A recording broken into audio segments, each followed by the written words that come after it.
I only glanced up at the birds in the sky while driving and accidentally rear-ended the small truck ahead. I heard the driver in front cursing.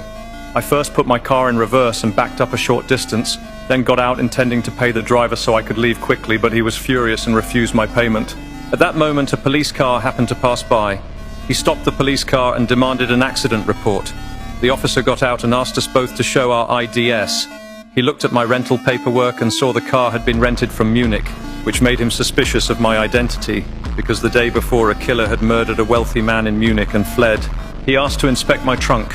When the trunk was opened, I glanced at the other driver's position. Just as the officer saw a handgun in my bag, I pulled out my gun and quickly took him down.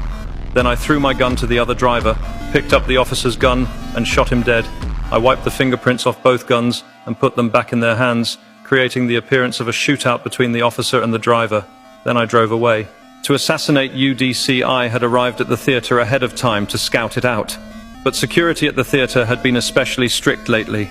I noticed one particular security guard who was the only person to smile at strangers, so I switched to that security lane. Before the check, I first put my wallet in my back pocket and took out my phone. Sorry. No worries. I'm just gonna have to pat you down. Yeah. Pretty sure. Could you put your arms on? Yeah, oh, do you know what? It's probably that. Oh, well, you're allowed to have your wallet. Just gonna check. All clear. Oh, good. Yeah. There were items in my wallet that couldn't be inspected, so I had to get through that way. The concert was making me drowsy when suddenly the crowd stood up and began to move. The music had reached its climax. I took the opportunity to stand and study the theater's layout. I discovered the ceiling was a segmented structure with gaps. It would make a very good sniper position. So I sneaked into the theater's upper loft.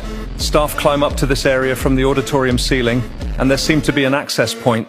After they left, I went to the access